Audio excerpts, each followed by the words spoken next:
You're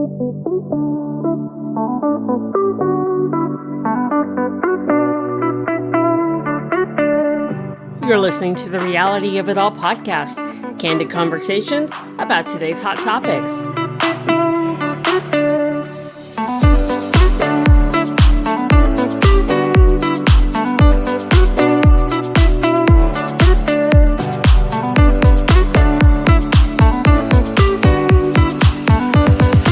And now here's your host, Tracey Osborne.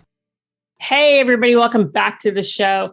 All right, ladies, today we are going to be talking about women's health and sexual wellness and overall vaginal health and well-being. Because, we got to take care of that vajayjay. She's our girl, right? So today with me is Heather Florio. She is the CEO of Desert Harvest. They are a leader in pelvic pain and vaginal health space. And she is going to really, help give us some rundown on, how we can create or how we can just take better care of ourselves. Totally. So Heather, welcome to the show. Hi, Tracey. Thanks for having me. Well, I am excited to have you, because I think vaginal health and well-being is something that we don't talk about. Nobody talks about this with us. Our moms don't talk about it with us. Our doctors don't really talk about it with, it's just kind of like it's there, just keep it clean and you're good to go. And, exactly. There's a little bit more than that. And there's things that I think people that happen with our, our pH balance and all of that kind of stuff that people don't really understand or realize. So I think this is going to be a really important topic for our listeners. So I'm glad to have you. Oh, thank you. Yeah. Vaginal health is so critical for women. And for so long, we haven't even been taught enough, and we still are continually not taught enough on how our bodies function as women. And we have so much going on down there from our bladder, our reproductive organs, it becomes a myriad of problems for us, especially after childbirth. There's, we just do so many things to our bodies down there. So it is very critical. And, I come from the 90s, 80s and 90s, where it was like, let's abstinence. We're not going to tell you anything about your body or how to function or how to have safe sex. Exactly. Me too. Yeah. Yeah. And so for me, it's been really important in this journey with Desert Harvest for me to be able to create products that can make a difference in a woman's life, that can give them the ability to have sex safely, and comfortably. And so, like, for instance, our Aloe Glide 100% natural sexual lubricant, this is meant to help mimic a woman's own natural moisture down there. And so, as we know, for so many different reasons, not just menopausal, we get vaginal dryness down there. It happens no matter what age we are. And we don't have to be embarrassed by that. We need to know that is just part of the function of our bodies that can happen. And so we don't sell Aloe Glide just for sex. It is more therapeutic too. We have women that insert it vaginally on a daily basis just to help keep the tissues healthy. And what makes Desert Harvest Aloe Glide so unique is that aloe acts as a carrier. So it helps go down through all the layers of the tissue and helps push your own natural moisture up. So it's helping to make those tissues naturally healthy. But one of the big things that women don't know about with lubricants, you mentioned pH. pH is very important. Our biome down there is meant to be very acidic. And so optimal vaginal pH is a 4.5.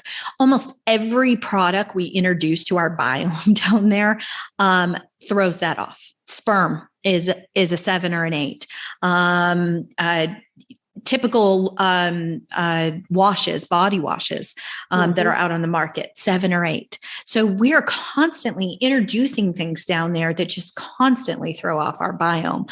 But what most women don't realize is that osmolality is a very important key thing to choosing a lubricant. There was a study done by the World Health Organization in 2016, and this was for third world country sex workers. So they were looking at what kind of lubricants would be safe to give to these, because in certain countries, dry sex is something that is sought after, unfortunately, horrible for a woman. And so they wanted to figure out how they could make this healthier and safer for a woman.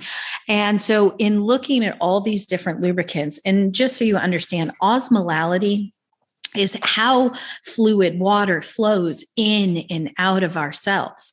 And the minute we introduce into our vaginal cells, our epithelial wall cell, our vaginal wall, and anytime we introduce anything chemical into our vagina, we are literally causing damage to our vaginal wall, to those epithelial cell layers, because chemicals cause them to dry out and just literally like fall off. And so it is so critical. This is our barrier to bacteria, yeast, STIs, and we are constantly damaging it. In the study that the World Health Organization did in 2016, out of all the lubricants that they tested on the market, there are currently only, and gladly, we are one of those. There are currently only 3 lubricants on the market that are isoosmolar. That means that it mimics a woman's natural osmolality. So a woman's natural osmolality is 290. So you don't want to stray too far, maybe within 50 or so of that number, if that. And so, like, for instance, Desert Harvest osmolality of our AlloGlide is 308. And this is required testing by the FDA if they have a lubricant. So a sexual lubricant is required to be a medical device.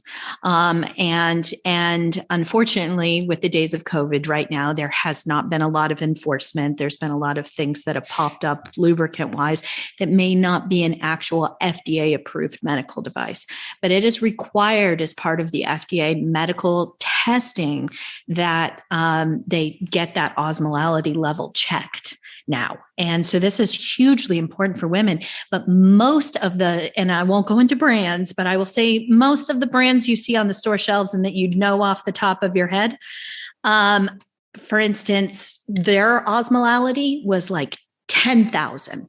9,000. And so here you are, you need to be around 290 and you're just off the charts with most products. And don't even get me started on warming lubricants. Those are the worst thing ever made for a woman's body. I had this conversation the other day, actually, for one of the other episodes. We were talking about, female pleasure, orgasm, and all that stuff. And we were talking about the lubricants. And I'd asked her about, baby oil, KY, all of the normal stuff that we go to. And, and she was saying how bad they are for us. And she mentioned that the warming lubricants actually dry out the vaginal walls, and that's what creates the heat. Yes. And they can actually cause desensitization issues down there. Wow. And cause some nerve damage. So realistically, those things are horrible for our bodies. Now, when we go the other way, and this can even focus for men or for women, anally, you actually do not want an acidic lubricant with a hot, that type of osmolality. pH is more critical anally, because literally if you put something more acidic like our AlloGlide down there, it is actually going to cause that. I mean, it is the epithelial cells within the anal canal are 10 times more sensitive. So if you're using a standard lubricant, you want a very alkaline lubricant back there, because the minute you introduce a pH balanced acidic lubricant that's meant for the vagina, the epithelial cells are literally just shed off in like 2 seconds. It is so sensitive back there. So when we talk about anal lube, you don't want to be using vaginal lube and anal lube and use the same lube for both. You really want something that is very, and this gets where you get into the conversations. This is what makes silicone, even though they're chemical based for anal pleasure. The thing is they're very alkaline.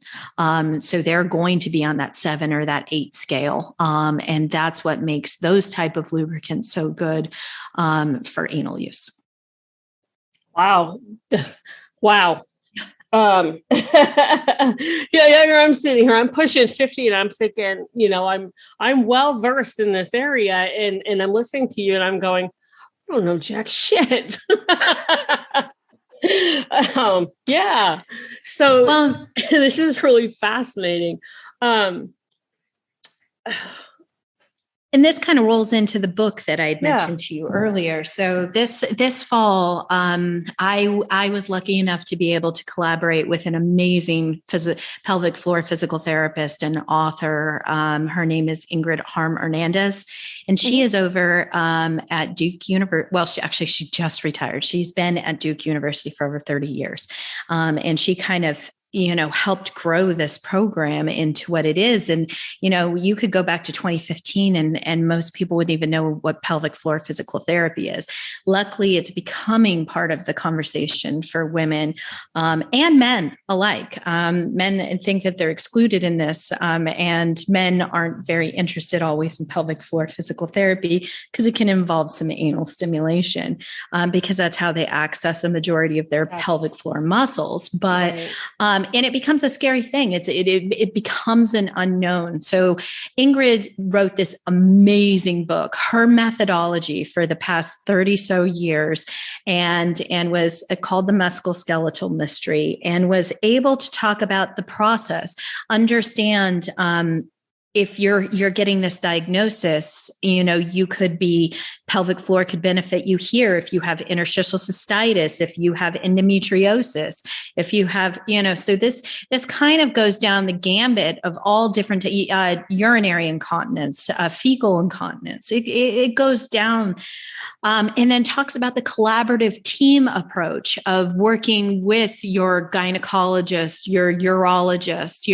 and creating a team approach to pelvic floor physical therapy and helping to understand it and understand how you could do some exercises at home and feel comfortable about understanding it. Or maybe if you don't feel comfortable, utilizing the guide as a tool to help guide your pelvic floor journey. And for those that don't know it, I mean, so much of our pelvic floor muscles play such a part in our pelvic pain.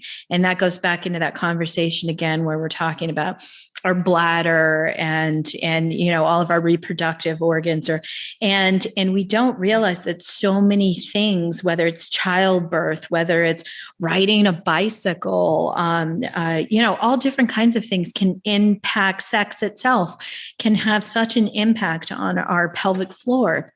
And maintaining that health of the muscles and the musculature in the pelvic floor is going to benefit your overall body. And so it's something that really has not been addressed over the years, is really a growing field. And I am privileged to be part of that journey of that field, being able to contribute and help, with tools and things that are needed throughout the process. This is so interesting because, like you, I grew up in the 80s and, we didn't talk about that kind of stuff. I mean, when I first got my period, my stepmom sent me to the school nurse to have the conversation, I come out wearing one of those freaking horse pads that makes you feel like you're wearing a pack of diapers. Yes. And, you know what I'm talking about.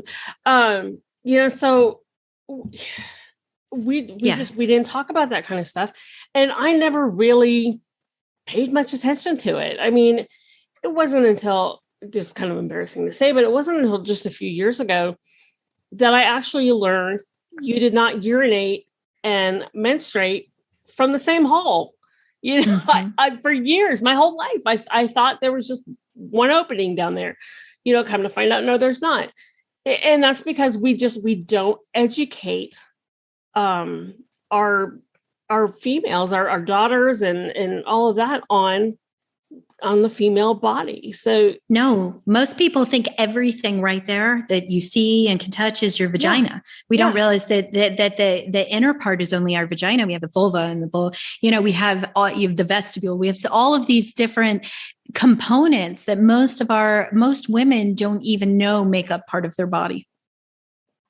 Huh. Yeah. That's yeah.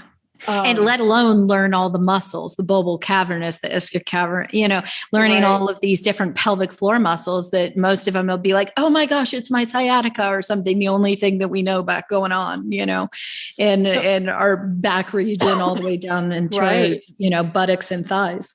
What is the difference between like pelvic floor exercises and like Kegels? Kegels. Okay. So this is a big misconception. Many people think that with Kegels, that they must be weak. They need to strengthen their muscles. And yes, some people do that, and that's part of that journey.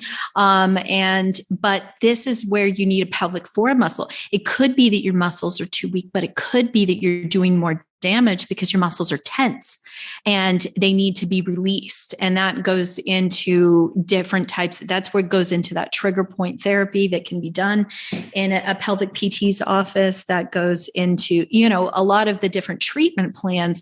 And this is why it is so critical to really do an assessment, whether you can afford to, and this is the problem, we go into the whole insurance conversation. Not every insurance plan covers PT.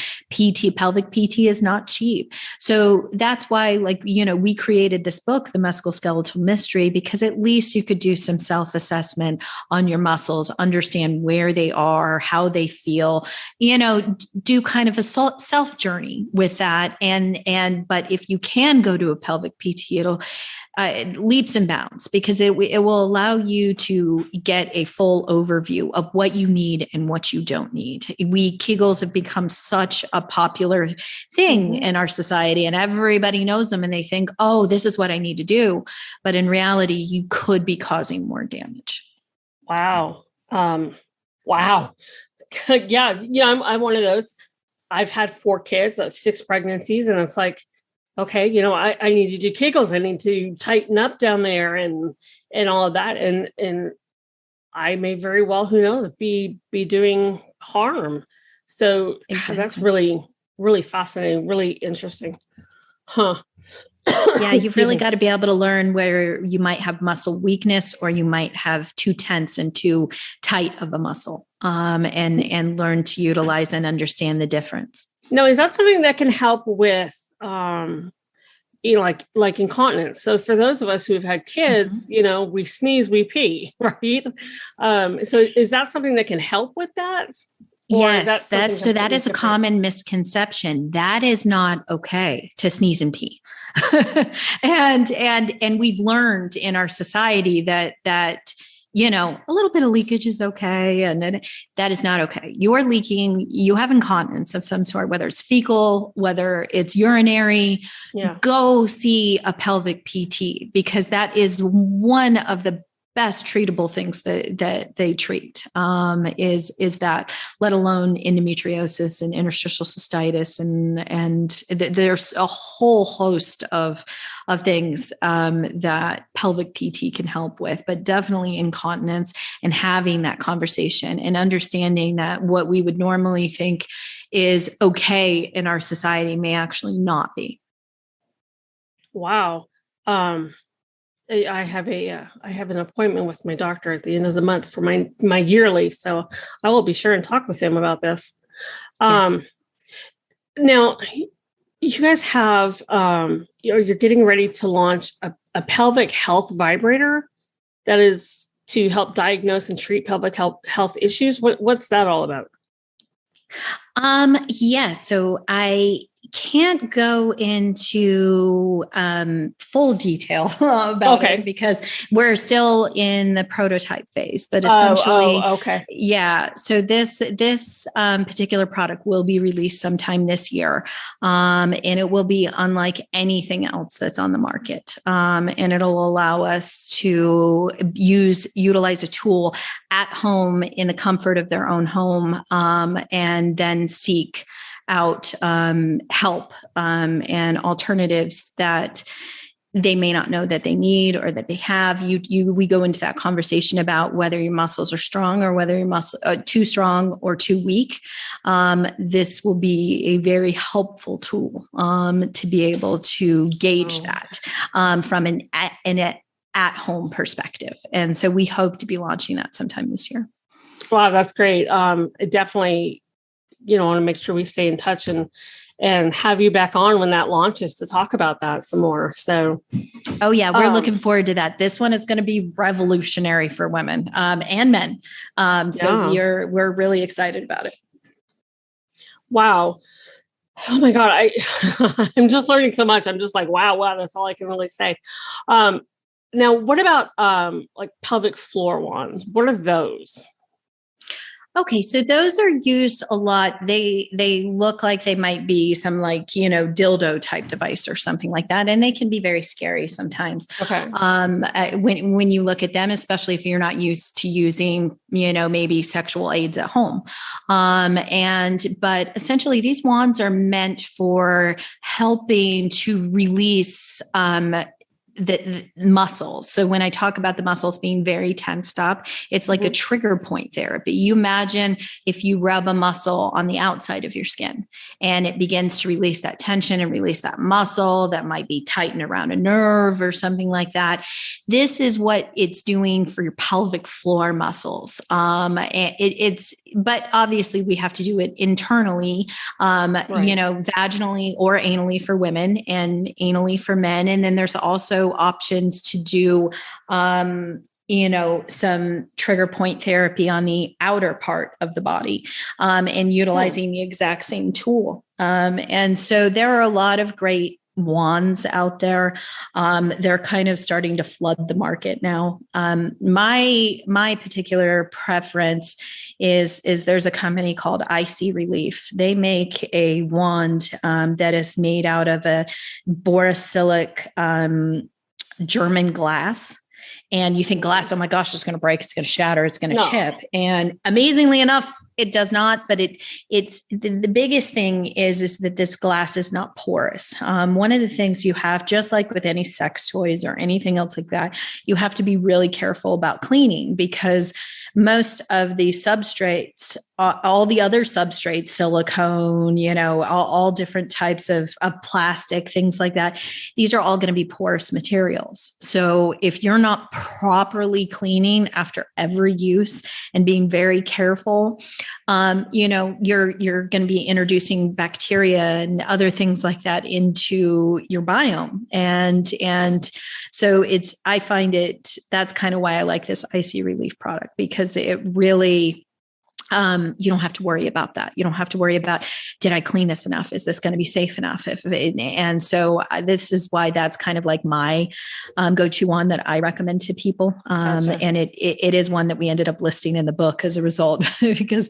I'm very much about cleanliness and ease of use. Now, we were talking before the show about, how companies like Amazon are labeling these as sex toys or adult content. And you were telling me that that might be changing. It hasn't changed yet, but that it may be changing, and they're creating a new category called sexual wellness. Yes. So interesting. I don't know. Half the time, I don't know what Amazon's doing. I don't think anybody does.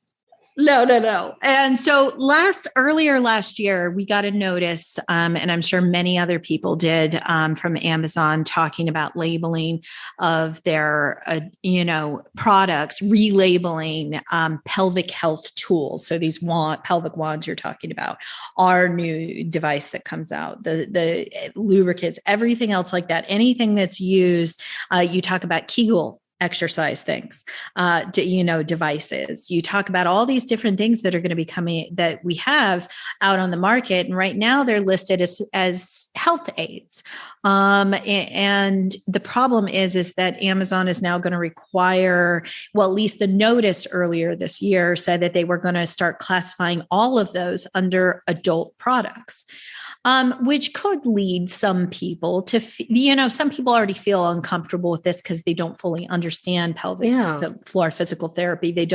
You look at those tools and they'll be like, yeah, I'm good, and so it can already be a hesitancy, but to classify it under adult products versus something that's used for a medical need, I think did a real disservice. And there was a big, there was a lot of conversation created in regards to that. And ultimately Amazon I think it was November, don't quote me on this, I think it was like November 15th, 2021, they were supposed to make this change.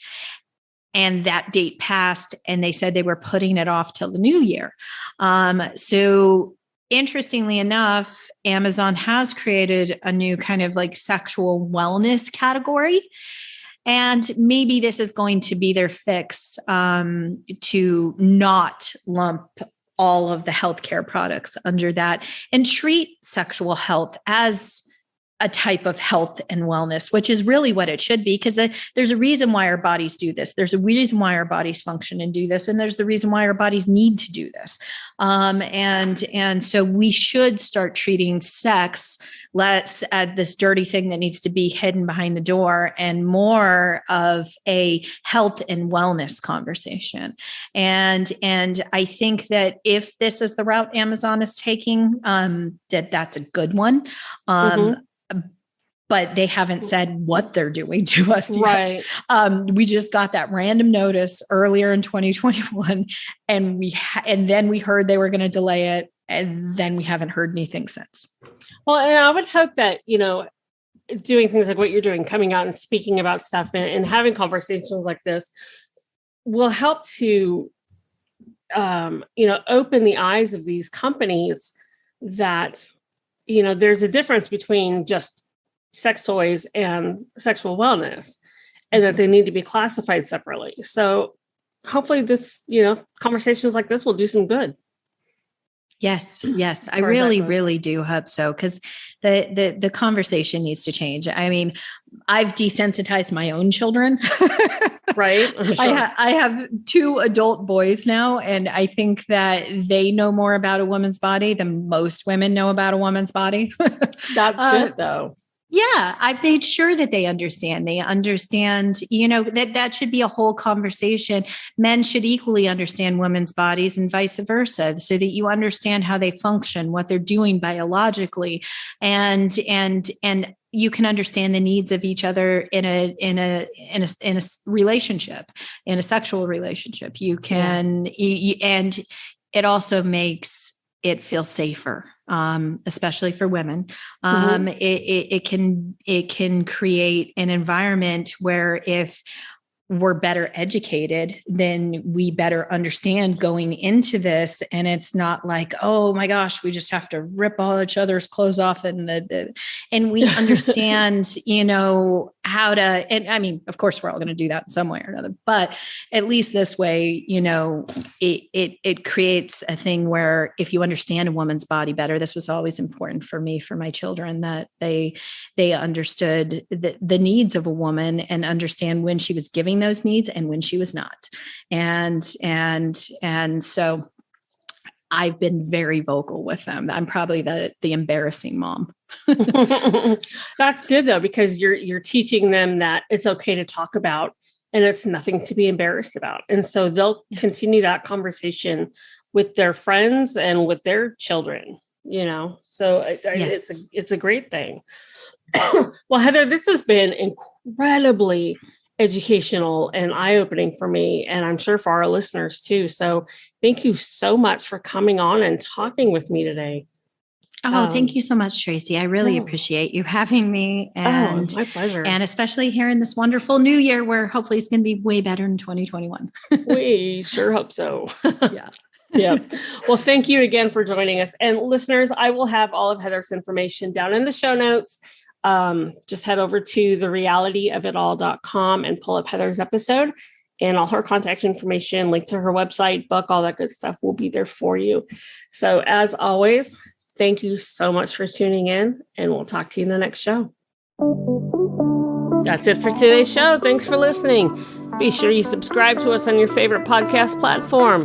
Don't forget to follow us on Facebook, Twitter, Pinterest, Instagram, and TikTok.